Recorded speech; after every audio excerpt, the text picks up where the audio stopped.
Way back year 2010, lingid sa kaalaman ng karamihan na ang unang naglabas ng sleeper bus sa Northern Luzon ay ang GV Florida. Isa rito ang Higer V92 sleeper bus. After 14 years, nasa na sila ngayon?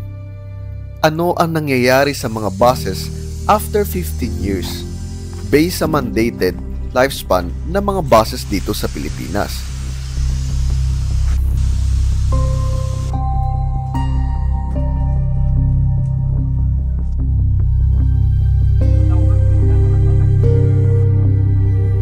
Year 2010, pangalawa sa na-acquire ng GV Florida ang Higer V92 sleeper bus.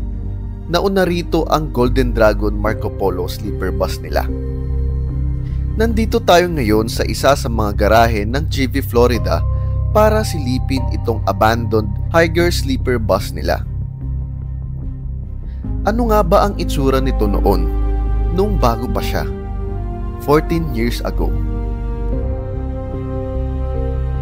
Ito ay pangalawang brand sa na-acquired nila na sleeper bus noon, way back 14 years ago, ang Higer V92 sleeper bus.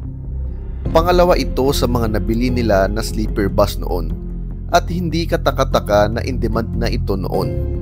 Hindi nga lang ganun umingay dahil hindi pa ganun ka-aggressive ang social media at hindi rin naman ito nagkaroon ng launching sa media. Lumipas ang panahon.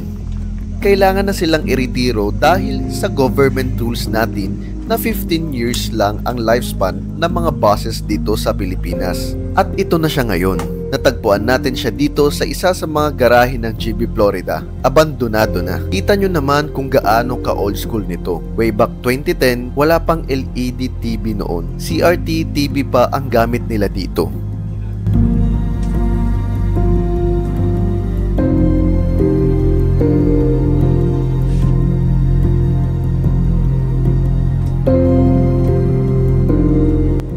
Ito din pala ay may capacity na 35 sleeper beds at 1x1x1 configuration.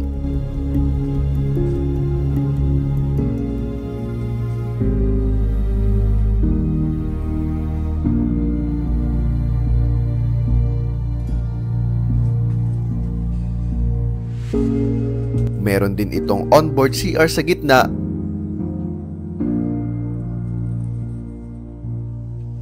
Pinalitan na rin nila ito ng black and red leatherette, hindi na kagaya ng original beds nito.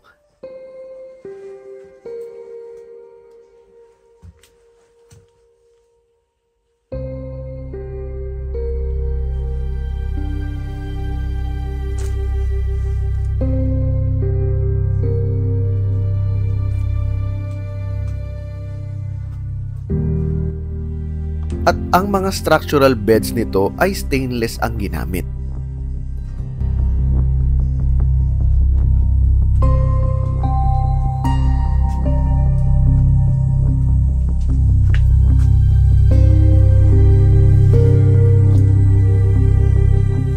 Nakita pa natin dito ang kopya ng ORCR. 2010 siya registered.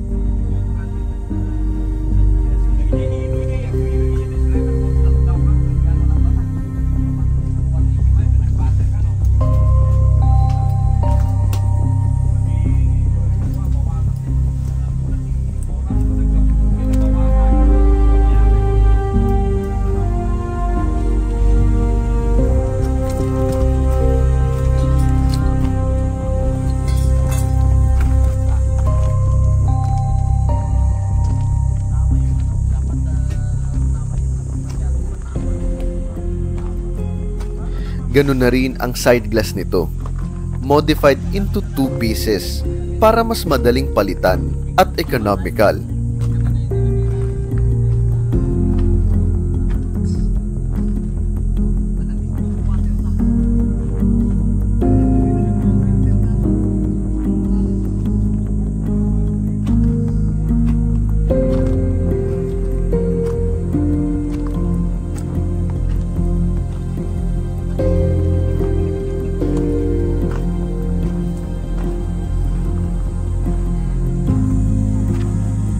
Same with his windshield, 2 pieces na rin.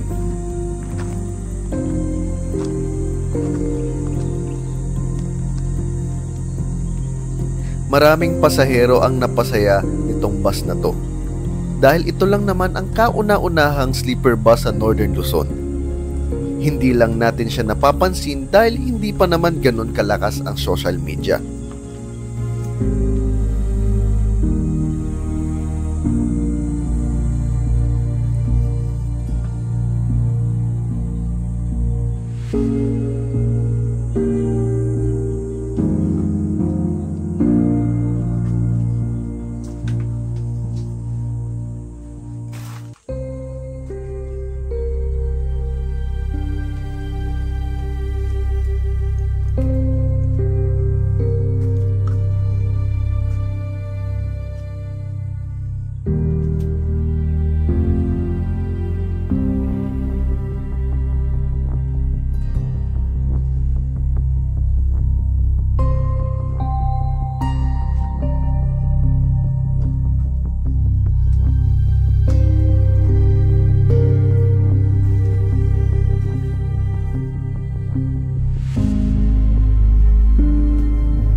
FYI nga pala, equipped ito ng Hino P11C engine. Hino engine siya pero made in China. Ganun pa man, masayang-masaya ang naging experience ng management dito dahil naging matibay rin ang makina kahit made in China siya. At hindi sila pinahiya, malakas rin ang power at hindi ganun naging sirain.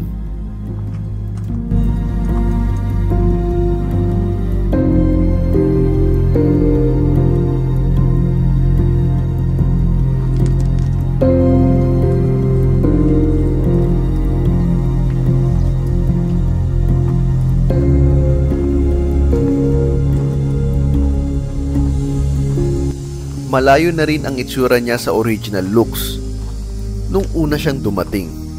Facelifted na rin siya nang lumipas ang panahon. Dahil siguro sa availability ng parts kaya mas pinili ng management palitan ng headlights. Ganito pala ang nangyayari sa mga nasasakyan nating bus ngayon. Dahil na rin sa government regulations na hanggang 15 years lang ang lifespan ng ating mga sinasakyak bus. After 15 years or less than, napipilitan ang mga bus operator na abandonahin na lang ang mga units nito. At abangan naman natin ang bagong sleeper bus ng GV Florida.